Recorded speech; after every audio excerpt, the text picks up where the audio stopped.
Hello and welcome to the Mission City Podcast. We've got a special session for you today. It's our biggest cast yet. Today we have our student pastors joining us to discuss all things student ministry. JT and Theo bring a great insight on how they felt God's calling to ministry, how to be involved with local schools, and how they minister to students in today's culture. I can't wait for you to hear it, so let me pass it along to Dave and Chuck. Good morning, Chuck. Hey, Dave, what's happening? Man, it is good to see you. It's good to see you, too. I think somebody left the door unlocked, and we had a couple of vagrants come in today. We're being kind to strangers today.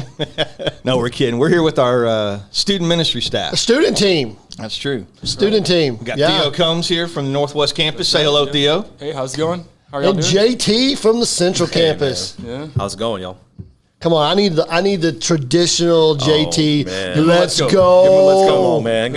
Let's go! Yeah. Man, glad to be here with y'all. I started Come on to say now. you're too far from the Come mic on now. I think you're too close. Yeah. Yeah, absolutely. May have to put him in the other room, huh? Yeah, sorry, guys. Hurt your Well, ears. we're super excited to have you guys on because we're super excited about student ministry. What's happening?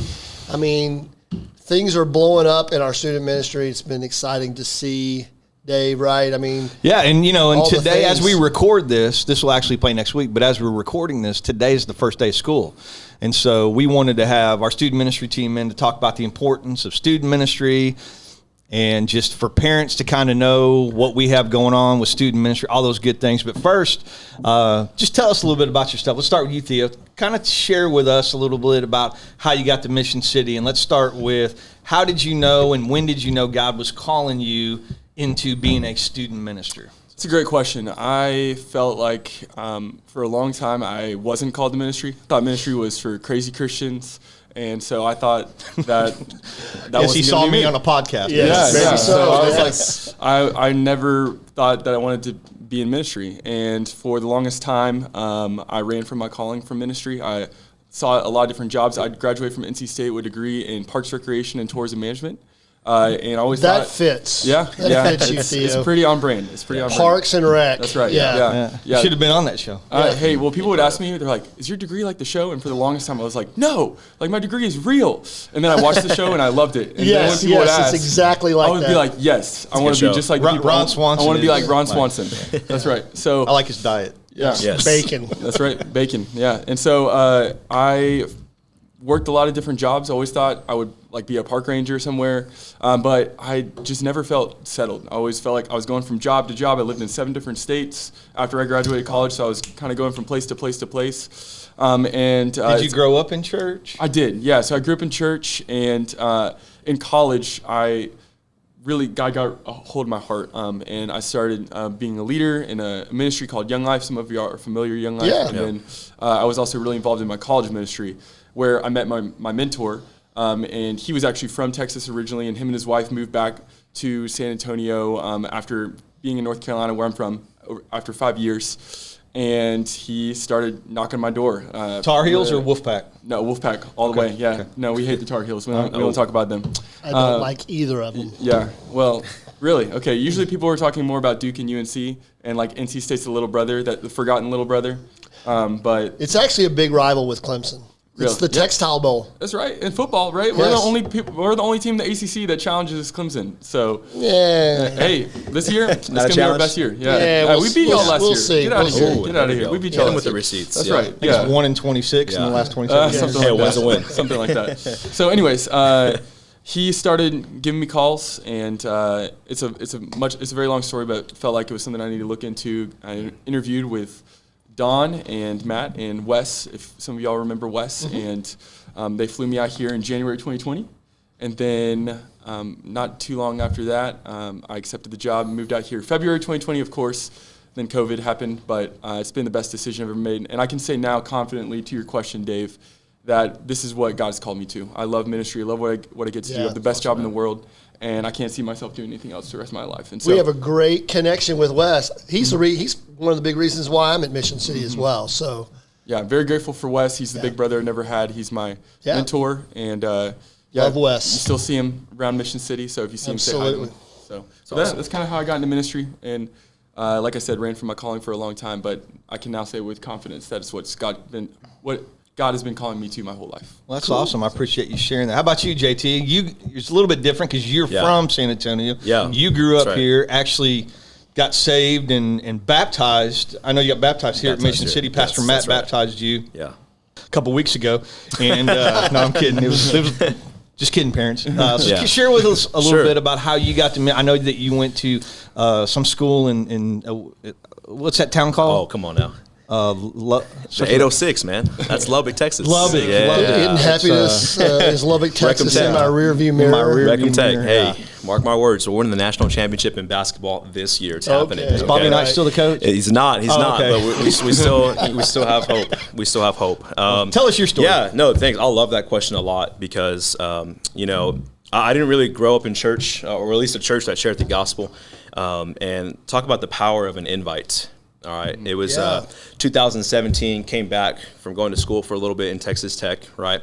And I always would see just a friend. He was actually a really close friend in middle school and high school. And he'd post pictures, man, just thanking God, having an opportunity to serve in the student team as a worship leader. And it was so cool to see him on stage. And I was like, man, this is awesome. But yeah, 2017 was the first time I was looking for, I want a home church. Man, I was just searching. I was hungry for the word. I was hungry for God. And I remember him inviting me. It was an intentional invite too. It was like, hey, not only I'm going to save a seat for you. All right. And so every time I would come, make sure I was with this family, and it was cool. I just felt like the family right away and felt at home. 2017 here, Mission City Church, and it was awesome. They were a cool family. They took me to lunch every time after church. They were an intentional family. Wow. And that was the first time I got to see just a family of just believers. Everything they did was just about the Lord, and it was so cool. And later, as I started just to realize, man, this is my home church. Every Sunday when Pastor Matt would preach, I would be like, man, he has a camera crew following me along, right? During my week, it seemed like what he was preaching about, I just felt the conviction every week. Yeah. And then as I grew, I was like, okay, that's the Holy Spirit convicting me. Yeah. And it was so cool. I was already saved before I came to Mission City. And Matt preached a message on baptism. I'm like, hey, that's me. Felt the Lord calling my heart. Like, hey, this is your first step of obedience. Yeah. And so I said, I'm going to do that. And Pastor Matt baptized me in 2017. Slowly start to get involved in the life group. Like you say, slowly he baptized you, like he held you underwater. Yeah, he held me underwater for a little bit. It was a drowning almost. So Pastor Matt baptized you 5 years ago, and then 5 days ago he beat you on the basketball court.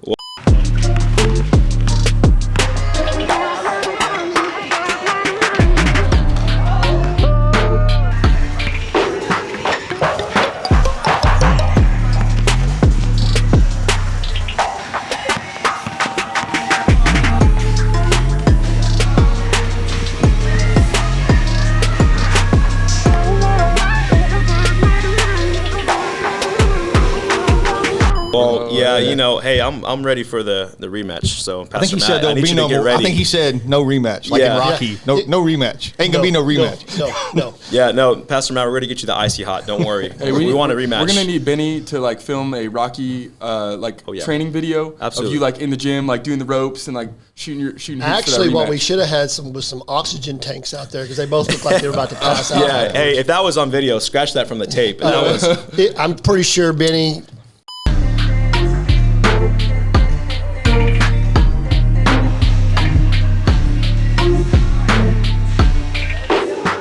We only had to perform CPR once. We had 911 in the phone. Yes. But, hopefully that but anyway, so you got baptized, you started attending church. Got in the life group, and it was so cool. The people in my life group were intentional. Hey, let's go. The first time, I'll never forget, coming to a life group, one of the life group members wanted to take me to lunch. Hey, I would love to hear your story, what God's doing in your life. Ooh. Very intentional. Slowly, after the life group, started serving. Started serving in students, and that's where I found a mentor in student ministry. And it's been awesome since. This mentor has shown me how to just walk in the light and just be a believer, big on discipleship, and that's been huge in my life. Felt the calling a year after being in discipleship, and wasn't really quick to jump right on board. I was definitely running from it too. I remember it just so loud and clear at a conference, and students worshiping the Lord. I'm like, oh, okay, cool. Sat on that, prayed about it, and it's been about a year and a half since been part-time and then full-time here in the student ministry. It's been an opportunity. I just feel so blessed to be here. Like it was just cool just thinking about it this morning with coffee with one of my friends, and like, man, it's so cool how God could replace me in a second, yet He's allowed me to be here. Amen. And it's just so humbling, and I'm super excited for this year, this semester. But yeah, that's how I came to Mission City. So both of y'all mentioned you felt called and then you kind of ran from it. Yeah. Talk just a minute about what that call feels like, because I'll have people come to me a lot of times and they'll say, hey, how do I know I'm called? And one of the things I always say is like, how do you know you're in love with your wife? You just know. It's just one of those things that God puts in your heart. I didn't hear an audible voice saying, because I started out in student ministry too, and I did the same thing. I didn't run for very long because I was really old and I can't run very long. But when I felt called, I know that overwhelming feeling that eventually I couldn't do anything but. And that's what people said. If you can do something else, do it. But you're going to come to a point where if you're really called, you can't do anything but ministry. I always felt like it's where your passion, your skills, and your peace all meet. That's good. That's good. You have a passion for something, and you have the skill set. God gifts you with some skills to do it, and then you get just tremendous peace in doing that. That's just kind of like, oh man, maybe this is where I'm supposed to be, and how I hear that. I don't know about you guys. Yeah, I think for me, the more time you spend with Jesus, the more you learn about yourself, and the more that you learn about what you're good at, what you're gifted at. And what I find is it's sort of like you come to a place where you surrender to God, and you're sort of handing Him the keys to the car. And you say, Lord, take me wherever you want. I will do anything. In your name, I will be obedient. And then God says, okay, great. And He hands you the keys back, and He says, okay, now use this to serve me. And whatever that might be, whatever the keys might be, right? It's what you're passionate about. It's what you love to do. And so for me, I love to build relationships. I'm very outgoing. I get it from my dad. Like everybody knows my dad, and that's been passed down to me. And I love to go and connect with people as well. And so I think it's the more time we spend with God, the more we understand our passions. And then He eventually allows us to use our passions and our gifts for His glory. And so I think that's when we're like living most obedient and most in line with God's calling, is when we're doing what He's made us to do. Sure. And so, I think for a long time I had people coming to me and telling me, hey, I see you doing this, and just like, and I would brush it off. No, and I think eventually it just came to a point where I couldn't overlook it anymore. And I've never heard an audible voice from God, but the strongest conviction feeling I've ever felt is when the wheels touched down the tarmac here at San Antonio International. When I flew out here January 2020, and it was very clear that you smelled Tex-Mex and went, I'm home. I was like, can't go the wrong food, with that the weather. I was living in West Virginia at the time, and it was warm here. It was like 72 degrees. Yeah. But in all seriousness, I felt very clearly God said, this is where I want you to be. Cool. And so here I am. That's awesome, man. And you interned here before you were a full-time student minister. You were you started out as an intern, kind of part-time, and then like kind of. Yeah. Starting intern and then coming to be the student minister now. For me, it was not an audible voice. For me, it was really just in a time in prayer, in worship too, in our worship center, right, at a conference. Again, I remember that calling so clearly. I'm like, almost like questioning, like, is that really from the Lord? And I was like, and then really seeking that and praying through that, and not just over a week or a month, but really through a year. And finally having the courage to share with someone in my discipleship group, like, hey man, the Lord is calling me to this. I'm just letting you know. Can we just pray? And then having that peace, and kind of just taking my hands off the steering wheel, like you said. Like, you gave him the keys, right? I'm like, Lord, hey, if you have me here, doing insurance the rest of my life, man, so be it. Let me do it for your glory, right? Or if you have me here, and I just felt so clear, and doors opened, and doors were closed, and it was just clear that this isn't from me. This is from the Lord, and it did line up with my passions, and I did have peace, man. I love to see. I get fired up, man. That let's go. I love to see when students walk in the light, when students own their faith. Like, that is just so cool to me, and it'll never not be cool. Like, it is amazing, and that's my call, and I'm just thankful the Lord called me here, because it's too. I mean, come on, man. We should be celebrating every week. Yeah, absolutely. Come on, man. Well, you guys have had a heck of a summer. I mean, it's been whirlwind. I mean, you think about all that you guys have done this summer with camp, with mission trips, just connecting with students in a lot of ways. What are some of your highlights? Yeah, man, mine has to be Brownsville. We both went 2 separate times, but that's actually the first trip in 2017 where I first went to learn how to share my faith. And it's cool now to go as a leader and just watch our students and be in that role. But the specific highlight which I want to share is, if you don't know, Brownsville is our mission trip. Students go Brownsville. We equip them to share the gospel. And then we challenge them right after. Hey, now we're going to go door to door. Go do it. And we're going to go share our faith. Right. And it was so cool. I was at a park, and me and one of my students, we went to go to the basketball court. I'm like, oh, this would be easy. We're just going to maybe play a game or two and share our faith. And, of course, I'm letting him own his faith. I'm letting him share. And he shares. And, man, what an interesting that's a whole other podcast another day on that dialogue. But it was cool. He shared twice, and you could just see it on his heart, right? He was equipped to share the gospel. He was sharing it, but as he was sharing it, you could tell God was doing a work in his heart. And so we walked back and we sat down, and I just asked him, hey man, what's going on? What's God doing in your heart? And we probably sat there 10, 15, 20 minutes, and you could tell the leaders were ready to go, like, hey, it's dark outside, we got to get back. And he just like, man, I need to give my life to the Lord. Just to paraphrase a long conversation we had. Yeah, and it was so cool. Had never done what he was done it. Trying to get other people to do. Yes, come on, man. And that's how God used him. That's how God used him, and he was saved right then and there. The Lord saved him. So cool. And so it was that's a highlight, man. That's been my biggest highlight this summer. It's so incredible. We got to celebrate that too as a family, because like, man, I want to share that.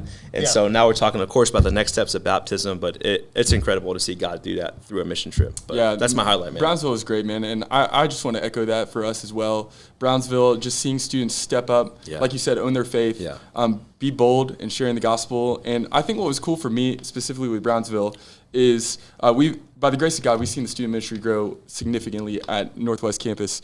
And I sort of miss when it was, there's times where I miss when it was small and I knew every student really well.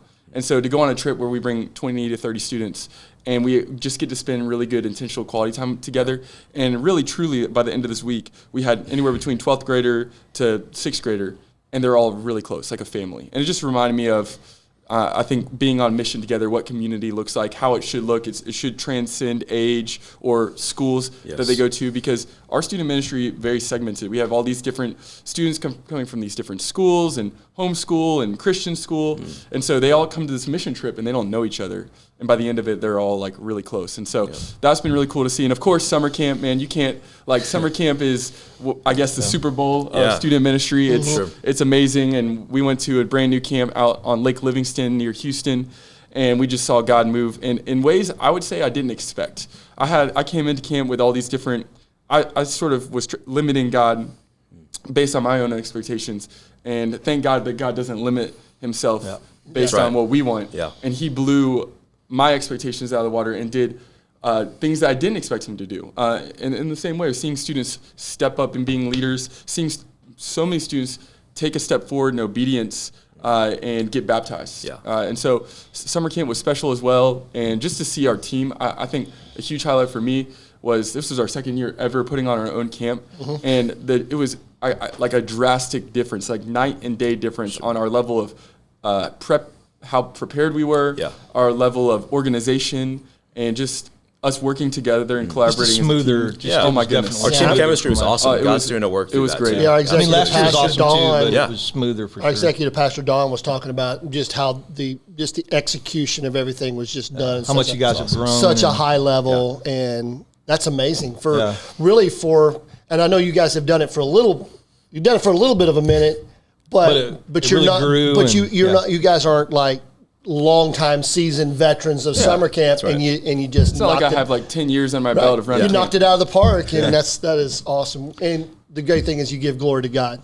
Yeah, absolutely. And that's an awesome and me thing. as a parent, I can speak, and Chuck can speak into this too. All his kids they're empty nesters now, but my son went to camp for 2 years in a row. We moved, actually. This is how important we feel student ministry is as parents, my wife and I. And it's not because I work at a church, but we know how vital it is. I was a student minister for a few years and just know how crucial it is. So parents, don't have a discussion with your student on whether they should go to camp. They go to camp. We literally moved to San Antonio, rolled into town on a Wednesday or Thursday, and you guys pulled out for camp Sunday, and my son was on that bus to go to Colorado. He wasn't happy about it at all, but when he got back, he was like, He didn't say thanks, Dad, but he was glad he went. Now this year he was like pumped about it. Yeah. He talked about Brownsville. Yeah. But I'm here to tell you now, parents, you really need to make sure that your students get involved in student ministry. And if you're listening somewhere else other than the San Antonio area, I mean, we want to have your kids at Mission City, but you want to be in a place where you got passionate student ministers that want to disciple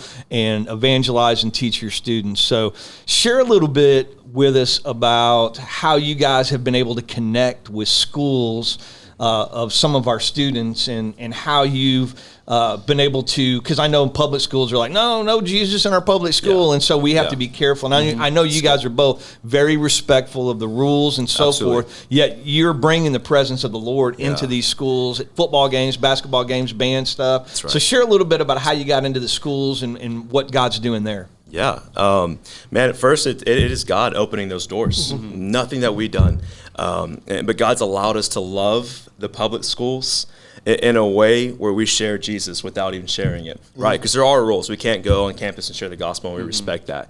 But one of the ways is, hey, we reach out to a principal and we'd be like, hey, we would love to bring you coffee. We would love to bring the staff coffee or make them breakfast, right? I know you have some things to probably share on that too. Oh, yeah. But it's incredible to go, whether it's after school, to a soccer team or a baseball team and like, hey, we have some popsicles we want to love on y'all. And it's really an alley-oop, right? We're tossing the alley-oop to our students. Yeah. Like, oh, hey, look, this is Mission City Church. Gosh, they love us so much. They know our name. And really, if you're a student, now you can go up to like, hey, that's my church. You should come with me. And that's one of the ways we reach the schools. We just love people, right? It's one of our core values. Chuck, you can speak into that. You were a coach and a teacher, educator for many years, and you know it was whenever a church brought you Sonic or coffee or something, watermelon slices, whatever it was. Oh, yeah. That was a good day. Oh, yeah. I remember walking off the field a couple of times in another church, but really before Mission City had a presence out at the Northwest campus. Man, got off, there was a church slicing watermelon. It's awesome. And that was a great day. Yeah. Or giving us popsicles. I know Theo was at Champion High School the other day handing out popsicles after practice. A big hit. Yeah. You know, awesome. and that's Was just it popsicles or Pilates? Oh, no. paletas. Thank you. Come on. Thank you, Chuck. Way to hold it down for San Antonio. Yeah. Next, you're going to tell me it's not quesadilla. No, or guacamole. Oh, man. Guacamole. Right. So it was awesome. Just, I wasn't able to be there because I've got my normal Tuesdays with Don, but Theo and Pastor Matt were at Champion High School, handing out paletas. Yeah. And it's a hit. Yeah, It's a hit. I'm very passionate about being on campus. In fact, I think I love working here at Mission City because one of the first things I was told when I first came on staff was, we don't want you to be in your office. Like, if you're on your office too much, you're not doing your job. You need to go be where the students are. And right, that is within our mission. Like, engage. You ever heard that, people JT? where they are. Yeah, exactly, right. I heard a story that, I don't know if it's true or false, but Dave used to take the furniture out, the student ministers back in the day. Hey, you don't need to be here. You need to be in the schools. So, If you're sitting at your desk, you're sitting at your remove you don't the need a desk if you're a student minister. You don't need a desk or a chair. Yeah, right? and I just love that idea because, Yeah. this is right within our mission. It's engage people where they are, right? Engage students where they are. And Chuck, you were asking us, we had a staff lunch yesterday, and Chuck was asking us about what are we most looking forward to this semester. And I just love when school starts. I know the students don't, which is funny, but I love being there on campus. I love being at sporting events, going to the football games, Friday Night Lights, going to the volleyball games, passing out paletas to the football team, going to school lunches. And I'm very passionate about this because my life was changed because someone showed up in my life. When I was in high school was a tough time for me, but this guy, his name was Robbie, he was a young life leader, and he came on campus 3 times a week, and he sought me out, and he showed me the love of Jesus continually, and that his influence in my life, and I emphasize that word influence, because that's what me and JT want to do when we're on campus, is we can't outrightly share the gospel, but we want to be a good influence, and we want to point students to Jesus through our actions. And in these students' lives, what a lot of their adults, what a lot of their, superiors in their life, if you will, are looking for is not influence, they're looking for control. Oh, you step out of line at home, you get slapped on the wrist. Sure. You step out of line, at school, you got to walk in a straight line and sit crisscross applesauce. Not literally, but figuratively, you know what I mean? And if you don't do that, you get in trouble. And what we want to show students is that following Jesus is better than any other, choice that they can make, any other lifestyle that they could choose. Yeah. And so we want to influence them in that direction. And so the way that we do that is we go beyond campus. And I think of back in first century Palestine, the shepherds. The shepherds they were looked down upon in society. You had your tax collectors, and then just right above tax collectors, you had shepherds. They didn't like the shepherds because shepherds were smelly. Why were they smelly? Well, they smelled like the sheep. They were there with the sheep. Yep. And a pastor is synonymous with shepherd. We need to smell like the sheep. Yeah. We need to go where they are, spend time with them, and the sheep know our voice. And so that is what it looks like. I think to be in student ministry, you need to be on campus. You need to be engaging with students, and it's simple. Just a simple invite. Yes, can go such a long way. Well, I know you guys have had that a lot because I know that last semester when school was still in, y'all were passing out popsicles and stuff across the street from one of the high schools in the area. Right. And I remember I was getting ready to go into man church on a Wednesday night, and there was a student, and I went over and I, hey, can I help you? And he was awesome, yeah, somebody invited me from the Valero, the Circle K across the street from Churchill High School, and here I am. So I was like, well, come on with me, And he said, well, I don't know if I want to go or all them. So I said, okay, you stay here. And I went and got, and JT was on stage. And so I went and got one of the student workers, one of our volunteers who came in and was able to get the student to come in and engage. And he's been coming, and that was a really cool to see that. And I know you guys have had that over at Northwest too. No, that was cool. That's our mission statement: engage people where they are at, the gospel of Jesus Christ. And so, we can't share the gospel, on the campus, as we all know. But yeah, that's something that we did. We went across the street and hey, we love you. We want to invite you. And what was so cool, we got to bring students that day, and they were able to hand out popsicles with me. So we want to equip our students to own their faith. Right. And it was awesome because it was the first time I saw them, and they tried to go invite people, and it looked like fish out of water. They're just standing there. I'm and God taught me a lesson that day. Man, I got to show them. It's one thing to preach and teach them, but man, I got to show them. So I got to jump in there, have conversations, make people laugh, talk a little trash, absolutely. And they saw, we prayed and we said, man, if all 50 or 70 of those people come, praise God. If no one comes, praise God. If one person comes, praise God. Amen. And they got to see that day one person come. So that we were praying over him, and that day, they get to see y'all live it out. It's real. Right. Mm-hmm. And you guys talked about the influence in your life. That's really, you think about it. You guys are showing that works. Somebody's showing up on campus and inviting you, pouring into you, and now you're doing that. And I can't wait till one day there's a student sitting at a podcast or somewhere that you guys have had the influence of, who has been able to say, man, these guys influenced me, and that's my call to ministry. Yeah. So, really, what kind of trend do you see in the students that you are ministering to? What's their life like? I mean, I've coached recently. I've taught recently. Sure. Some people would say, because I'm at my age, I'm a little bit out of touch. I'm not that far out of touch. But what trend? Sure, you're the one who's not. Yeah. Right. So, what trend do you guys see that's really, as you minister to these kids? What are the things, the obstacles that you have, the trends that you're seeing? Yes. In ministry, I guess the way you have to minister to them, and I know culture's barking at them so much different stuff, and how are you able to work through all that? Yeah, no, what you just said, culture is barking at them. Well, for me, a trend that I see, they're getting a lot of fake truth, right? They're getting a lot of fake truth thrown on them left and right. It's more, with the phones nowadays, right? Every influencer, Christian influencer, has something to say, and most of the times it's not biblical. It sounds really, maybe it's emotional tied. Wow, that was really emotional, but it's not true. And that's why I sort of hate Instagram, because I actually called it Insta-lie. Insta-lie when I was teaching, because I said, guys, don't follow that Insta-lie, because everybody posts what great life they have. Yeah, but they're hurting. Yes, these people are hurting. And so they're seeing that I'm seeing that trend. I'm sure you are too. And so that's influenced me to any opportunity that we have, we will share the truth in love. Amen. Mm-hmm. And we'll do whatever it takes. We will not shy away from truth. We'll call out hey, that sounds good, but that's not the truth. And that's the trend. And really what they're searching for is authenticity. They want to find out what's real. Yeah. There's just like anyone, searching that doesn't have the Lord. They know there's something missing. There's something out there. And just like any other generation, that these people want truth. Well, I like what you said there, JT, like any other generation, right? Because I think there's to answer your question, Chuck, I think there's two things going on here. One is the problem in this generation, in my generation, in your generation, is and always has been and always will be sin. Yeah. And the solution is and always has been and always will be Jesus. And Correct. it truly is that simple. And I think we keep the main things. And that's 2 Corinthians 2. Talks about when Paul, he said, when I came, my message and my preaching were not with wise and persuasive words.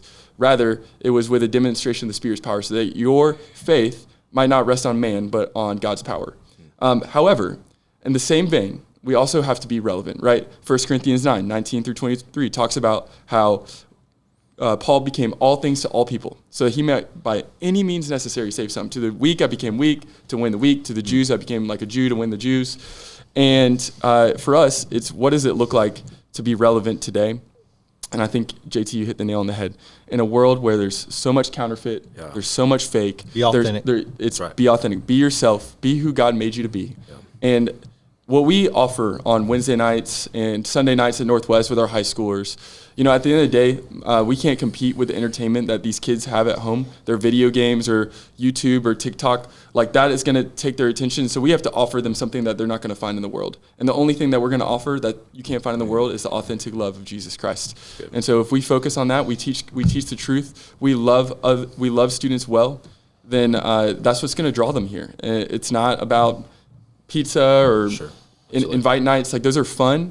But what's going to keep students in the door and where they're going to grow is if we're teaching them out of God's word and they're experiencing authentic community. Yeah, I agree. No, that's awesome, man. This was a great time. We got to have you guys back another time. Yeah, it was fun. I want to hear more as the fall goes along. As I know there's some things ramping up in the fall. Right. Oh yeah, super excited about back to school, and just the things that you guys are planning. Just real quick before we end.